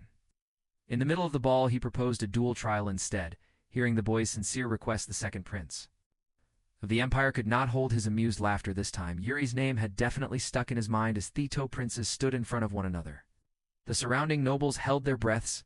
Georg turned to the king and expressed his intent to accept the ridiculous alternative. Fear reluctantly agrees to this compromise, knowing Thathis throwing his boy into the wolves. Luckily, Prince Georg saved face by insisting on using a proxy for a duel on account of their vast difference in strength. He will pick out the youngest person from the Empire's royal guard, Tog the third prince. A chance with that, settled the second prince. Doesn't see any more reason to stay, and mingle. One Seath lunatic was out of the picture. Yuri swiftly ran to Ina's side to check on her. She's still shivering from fear. She was seconds away from losing her life in such a gruesome fashion. After all, Yuri tried to help her get up, but she did not have the strength to do so. She could not bear the thought of putting her master in harm's way. In the end, she had to be escorted out by her fellow maids. Yuri walked towards the opposite way and just happened to run into the Princess of Thempire. Yakarina's smile was gone. In its place was a serious expression. Yuri closed his eyes and dismissed Yusel's thoughts from the past, and briskly walked away without saying a word. Hernando saw the whole thing happen while sipping on his wine from afar. On the way back to his room, Yuri's eldest brother was waiting for him to pass by. The crown prince's laid back, his demeanor was gone with worry and concern. He asked his little brother about what was going to happen next.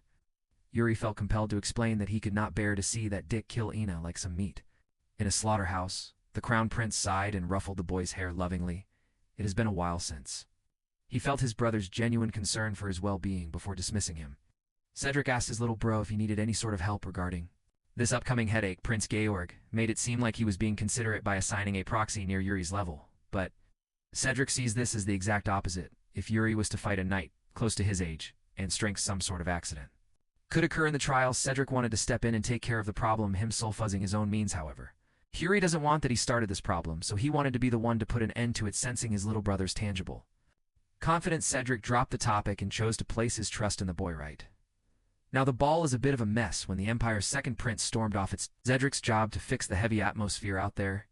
Yuri really looks up to his big brother. If the kingdom hadn't fallen, he is certain that Cedric would have been a great ruler in this lifetime. He wants to see what kind of kingdom Bilal is capable of becoming under Cedric's reign. For that to happen, the boy must fight through and make sure that a future exists. It did not take Georg long to pick the youngest knight in his order today. Some redhead hotshot product of the Empire has taken the stage to go up against the third prince while everybody watches from the comfort of their seats. Judging by his excited smile, Hernando did not look too worried about this tryst at all. As for Captain Sand, he's seen enough geniuses to tell that the opponent's energy is extremely stable based on the refined movements. The knight looks like a blade expert. To this dude is the product of the Empire's military education after all. While Captain Sandy's stressing over Yuri's safety, the court mage is just smiling and chuckling beside him. Looking at the stage, the third prince was just stretching his arms while yawning as though this fight was the most boring thing in the world. By Hernando's estimation, there's nothing to worry about at all in this world. The Grand Wizard is a rank that is virtually impossible to reach of the ranks given to mages. In various magic towers, the title is only given to mages who have attained what's called origin magic. Among these all-powerful origin magic spells exists the ultimate power to Takia Peak at the world's fate, the all-seeing fate, revealing magic. In this world, there is only one mage who succeeded in learning that overpowered ability, Hernando. He remembers going up against the third prince when they were both in their degenerate gambler phase. It was the first time he had lost money ever since he obtained his original magic. At first he tried to chalk it up to a coincidence, maybe it's just bad luck on his part, but that's impossible. Fate-revealing magic allows him to read an opponent's hand and the flow of fortune with a mere glance. But he can't trade anything about the brat's future. When he tries hard enough, he sees the illusion of a sword mountain. In the middle of those ends, he could make out a boy with black hair and eyes shaped into an arrogant gaze unmistakably belonging to the third prince. Hernando watched as the young man plowed through hordes of enemies. Despite his bloodied and battered body, he swung his sword and never yielded for a second. The strange vision ended with the young knight collapsing in utter despair. Back then, Hernando dismissed the story as just a weird quirk in his ability, a coincidence. From that point on, he became aware of an anomaly in the order of the universe. Hernando was right beside the prince the whole time. He witnessed that kid's erratic actions and drastic changes. Hernando was convinced that his fate-revealing magic could peel through that seemingly unbreakable wall, but now it makes sense. He's quite certain that Prince Yuri is a man with no destiny at all right now. That kid with no discernible future is about to showcase his skills in front of everyone in the arena. His opponent has been practicing and swinging his sword on the other Sadaev. The stage driving the third prince mad with impatience. Second prince Georg asked the participants if they were ready, and both combatants gave their go-ahead for the start. Under the intense scrutiny of the king, the trial combatifficially commenced. In the first few seconds, both the prince and the knight maintained their distance while watching out for any quick movements. As soon as the go signal was dropped, Yuri shot forward at breakneck speeds, much to that knight's surprise. He envisioned himself getting caught by the first attack so badly that a quarter of his upper body was wiped out of existence like a true tried and tested fighter. The knight powered through the surprise and reset his sword for defense. They exchanged blows within milliseconds, apart from each other while hopping all over Theplis. Yuri's blade attacked and defended depending on whether he needed defense or lethality. As the fight goes on, it becomes harder to suppress. His smile right now, the opponent who's been trying to catch him off guard, has a long blade wound on his cheek. In the crowd, Fiore turned to his court mage for a question. With the concern of a father, he asked Kudenado about the possible outcome of this blade dance. In all honesty, the all-seeing mage cannot see the undressled at all. Instead of feeling upset, he felt thrilled. Instead, the king recalled that when the young magician arrived in Ball, stated that it was through heaven's guidance that he landed here. When the king asked if the time for his departure had finally arrived, Hernando decisively answered no. Fear sighed in relief. It's a good thing that such a valuable asset is staying by his side.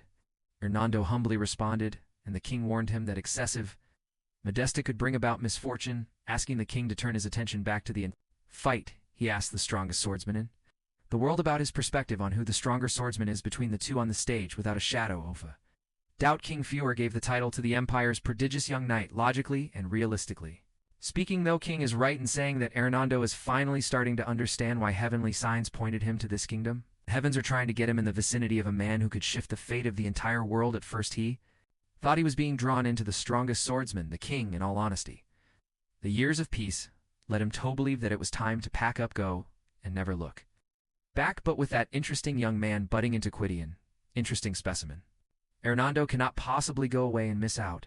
When the young knight tried to bum rush him, Yuri increased the intensity of his mana, coating his ancestral blade. He's done testing the waters and dipping just histos, and it's time to get some real attack going to end this farce. The young knight could feel and see the sudden increase in the prince's speed like flowing water. The glint of the blade danced around before reaching Theckelin, ranged through the enemy's neck as the mana got close enough to burn his skin, and the coldness of the blade inched closer. The young knight closed his eyes and accepted his impending doom. The ones who were most taken aback, Wereth royals in the Empire's viewing deck at his level, Fiore managed to follow the series of attacks down to the last detail. Even Captain Sand was slack-jawed at the sudden reversal on stage. As for Hernando, he smiled wryly at the choice of that the kid made. He actually twisted his sword at the last possible second, a few inches away from a clean beheading, deliberately stopped the onslaught of his blade. When the young knight finally voiced out his surrender, cheers for the prince erupted from the viewing decks. Hernando has been roaming the lands chasing heavenly signs. Who would have a thought that he would meet someone who defied his guiding light? Life turned into death and death into life. The humble mage's destiny had finally changed, and so did the boy. Every step of his defies the will of the cosmos. Eurybrio is the only life form free from the bounds of a set destiny. Hernando can't wait to see how this kid will make waves all over the world. Wondering how this transcender of fate will reshape the destiny of the world fills the mag with thrilling anticipation. Just like that 5 years peacefully passed in the land of bells, today, a new maid issuing through the castle halls filled with anxiety. It's her first day at this new job, and she has mixed up Harrow-signed area just as he was hoping to get into position without anyone noticing. A voice stopped her in her tracks. He had a deep voice, a dark look in his eyes, and black hair symbolizing Bull's loyalty. The man interrogated Hare about her seemingly suspicious roaming around the empty halls. Newbie tried her hardest to calm down and remember what their seniors. Daughter. The man continued blaring at him. He didn't wear a stoic expression. So he was not the king. The Crone Prince, on the other hand, always greets others with a gentle smile. This one has sinister eyes and crooked steps. She has to be one of the remaining princes, afraid of offending one of the bosses on her first day. Newbie tried to pardon herself. The man yelled at her even louder for ignoring his royal presence. He asked if these maids had some sort of manual mentioning that he must be avoided. Running out of patience, the prince finally decided to dish out some heavy education on the new girl. Before that could proceed any further, a laid-back voice called out to his brother to stop the creepy behavior. When Newbie was just training to enter the castle, everyone told her to take note of phone more person in that stronghold. If she sees someone wearing a confident expression while carrying a sword by Swest, she must greet the handsome third prince with the utmost respect, after forcefully separating his brother from it. More maid Yuri went for a stroll around the courtyard with a bag of snacks in hand as payment for getting her out of trouble. The maid kindly handed him a decadent bag of sweets. It was quite delicious. After wiping his mouth and dusting his hands, Yuri focused. He's now at the unarmed realm level estate where the pressure on his hand and body is lessened with or without. The sword reaching that level after years of hard work is quite an achievement. It has been half a decade since he was killed by Luron's undead sword, and regressed back to his 13-year-old body now. Thatha's 18 peaceful days will soon be coming to an end. Speaking of which, those old men in charge of the kingdom's future are probably yapping their asses off right now. Yuri headed for the conference room. He knocked and yelled for anyone to let him in, to no avail. Inside, sounds of intense arguing leaked out through the door, the guard standing by. The entrance suggested that the third prince try knocking one more time and maybe someone would hear and let him in. Done wasting time being ignored, Yuri used his newfound mana enhancement to blow the door open with his fist. The higher-ranking nobles of the kingdom were scared and confused to see the third prince apologizing for the intrusion. Been knocking for a minute, but no one seemed to hear it like a reasonable guy. He used more force the second time around. Yuri turned to his father at the head of the table and requested to be included in this conference. After being seated, the discussion about the last and biggest agenda continued. One of the young counts restarted the dialogue by asserting that they did not have any spare troops to help the allies outside the border. If the nobles are going to near the empire's earnest request, then the nobles should be the ones to shoulder it instead. Yuri understood why everyone felt so strongly about their stance on this issue. Everyone is heavily considering their gains and losses. It's all a money game. If he recalls correctly, this coalition of allied forces in the grim incident it will suffer is about to begin. The empire issued a call for every neighboring power to join the so-called allied forces. They humbly requested troops from various nations in hopes of building an army big enough for a massive orc raid toward the east. Yurik knows that this operation will end in complete and utter failure. In their fury, the orcs will rampage through the human army, putting immense pressure on the bordering nations. The odd thing was the orcs seemingly ignored the empire that's won. Everybody realized that the letter, the failed raid, and everything that happened after had been perfectly orchest. From the start in the process, Bria lost outstanding knights and heroes, including Sir Lean Fendruth. Yuri, present in the room where it happens, he won't let things flow south. In this lifetime, the table was pretty split on the decision to send or not to send troops to the allied forces. Before the bitching and moaning about protecting their numbers could get any worse, Yuri decisively volunteered to be sent to the front lines himself. He will join the allied forces so they can properly show their sincerity to the world. As for these politicking old men, he asks, is for them to do their noble duty and not bring the ball name any more shame. Hearing his son speak with candor and honor made the king smirk a little. He was quite impressed that his boy arrived with an answer. Thought, we'll tick off all the required boxes. Later that day, Yuri transferred over to his beloved training grounds to spar with Bernard. One of his brothers, the rude one, came running into the arena to ask him if the news was that Lil Bro was seriously heading to the front. The arrogant and ignorant brute could not understand why Yuri was risking his safety when he was an untouchable royalty within the kingdom. Yuri retorted that what he's trying to do is precisely duty of a royal. With a sigh, the second prince asserted that he finally understood Lil Bro's mindset. With Atwinkle in his eyes and a new appreciation for life, he promised to protect the palace while Yuri was awathen. The dumbass ran away with his unnatural gait. At this point, Yuri would be relieved if that fool didn't cause any trouble, let alone protect their home. On the topic of leaving home, the third prince asked his longtime friend and instructor Bernard if he was worried about his safety. The sword demon reckons that as long as the kid doesn't do anything too reckless, he will return in one piece. Knowing how critical the old man usually is, this is quite a generous evolution. Still, he urged the third prince to always be vigilant and careful in his sword. Demon days, Bernard learned how tricky dealing with orcs was. Those big underscore are stronger and more despicable than you would expect. Who earned the kid to look out for? Orcs carrying a tattered flag on their backs, those things are from World of Warcraft.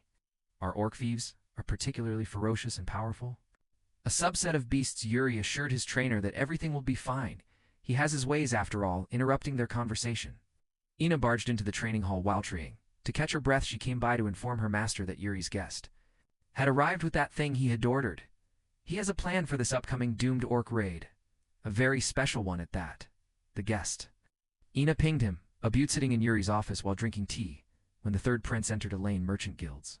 Vice President Gurma stood up and extended a reverent greeting. Yuri thought he would be meeting Elaine today, but his madam is currently on the road.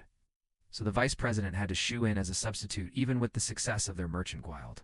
Over the past 5 years, she still prefers going on dangerous product runs herself. She says it's what she does best. Well, Guillermo did not come here empty-handed. He procured and delivered. Yuri's special item, the third prince, excitedly opened the ornate box, and finally, the 4-piece dagger set elementarian was now in his possess. Yanga went through a lot of hoops to get this set, and he did not expect such an exorbitant price for some decorativagers. But these things aren't purely decorative. They are artifacts imbued with great ancient magic, seeing feathered prince's mana manipulation in action. Guillermo almost shot his pants to tease the man further. Yuri slowly brought his tip to the man's face. Pause. When the blade was withdrawn, Guillermo breathed a sigh of relief. The prince mana use is simply on another level.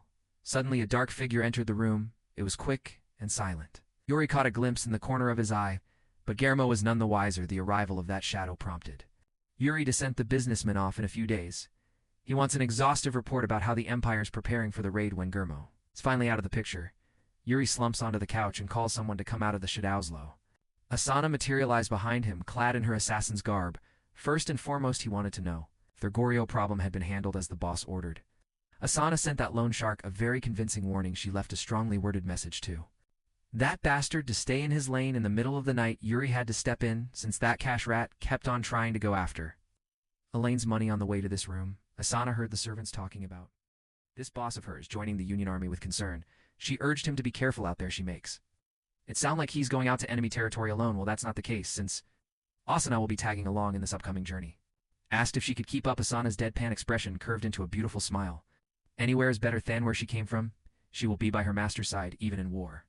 A few days later, the day of the march had finally arrived. Before leaving, Crown Prince Cedric sought his little brother out while he was fixing his new black armor. With deep concern, all he asks of Yuri is to take care of himself out there. The third prince confidently jested that he was invincible out in the front lines.